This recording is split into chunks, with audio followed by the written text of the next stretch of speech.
2020. Wir sind heute auf der Eurobike in Friedrichshafen. Jetzt sind wir am POC-Stand. Neben mir ist die Jessica. Hallo. Hi. Und wir haben hier einen POC-Helm, der eine besondere Sicherheitsfeatures beinhaltet. Ganz Jessica, genau. erzähl uns mal was. Sehr gerne. Also der Tactile ist unser Bestseller im Mountainbike-Bereich. Es ist ein Enduro-Helm und wir haben hier eine neue Sicherheitstechnologie entwickelt. Bei uns ist es generell so, dass wir die Helme immer quasi in 3 Phasen sozusagen entwickeln oder dass es 3 Stufen sind, die für uns wichtig sind. Wir haben zum einen immer vor dem Sturz, während des Sturzes und nach dem Sturz soll der Helm bestmöglich schützen. Das heißt, vor dem Sturz arbeiten wir hier mit einem sehr auffälligen Design. Also wenn von hinten zum Beispiel ein Fahrradfahrer kommt, man selber auf dem Trail steht und doch nicht runter kann, weil es einfach zu schmal ist, dann wird man eben sehr schnell gesehen und kann dadurch vermeiden, dass eben jemand auffährt.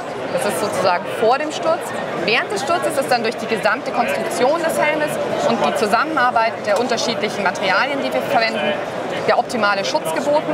Das heißt, wir haben zum einen im gesamten Helm Aramidbrücken verbaut. Das ist das Material, was man auch in kugelsicheren Westen findet.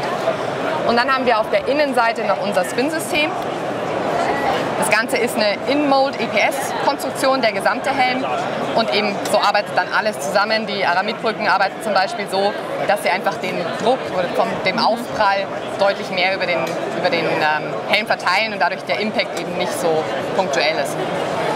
Und nach dem Sturz, und da kommen wir jetzt zu der Technologie, die du schon angesprochen hast. Genau, was kann er denn Besonderes oder was ist jetzt was andere Helme nicht können? Wir haben hier 2 Systeme drin. Einmal eine, die zum Auffinden der verunglückten Person helfen soll. Das ist das Reco-System. Das kennen ganz viele Leute schon aus dem Wintersportbereich. Und wenn man im Wald eben alleine unterwegs ist, kann es eben dann doch mal sein, dass man nicht so schnell gefunden wird. Und da hilft es eben einfach bei der Auffindung. Und dann haben wir, und das ist eben neu, einen NFC-Chip verbaut. Das ist ein Medical ID. Das heißt, jeder kann da seine eigenen Informationen aufspielen. Name, Blutgruppe, Allergien, was auch immer man eben aufspielen möchte. Und der Helm spricht für einen, wenn man es selber nicht mehr kann. Das heißt, wenn ein Ersthelfer an einen Unfallort kommt, da liegt jemand, ist ohnmächtig, kann man den Chip ganz einfach auslesen und hat dann eben die ganzen Informationen, um in der goldenen Stunde, wie man sagt, nach so einem extremen Sturz einfach die beste Versorgung zu gewährleisten.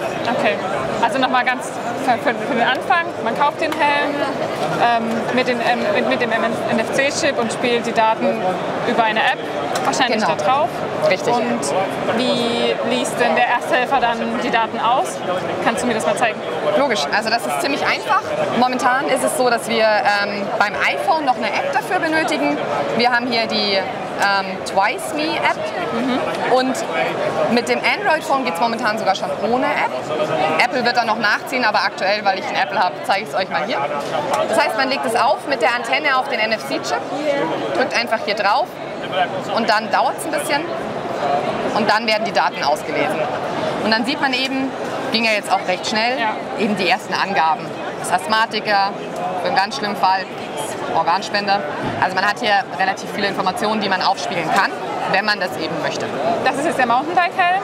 Ihr habt auch eine Roadbike-Variante, die diesen Chip beinhaltet? Genau, richtig. Wir haben den Ventral Air Spin noch, oder den Ventral Air. Das ist unser Bestseller im Roadbike-Bereich und deswegen haben wir hier eben dann auch für den Roadbike-Bereich den NFC-Chip verbaut. Okay, sehr schön. Dann danke ich dir. Sehr gerne. Die Vorstellung. Ich wünsche euch noch eine schöne Messe. Danke euch auch und danke für die Zeit. Und wenn ihr noch Fragen zu dem Helm habt, dann schreibt die gerne in die Kommentare und ansonsten bis zum nächsten Mal.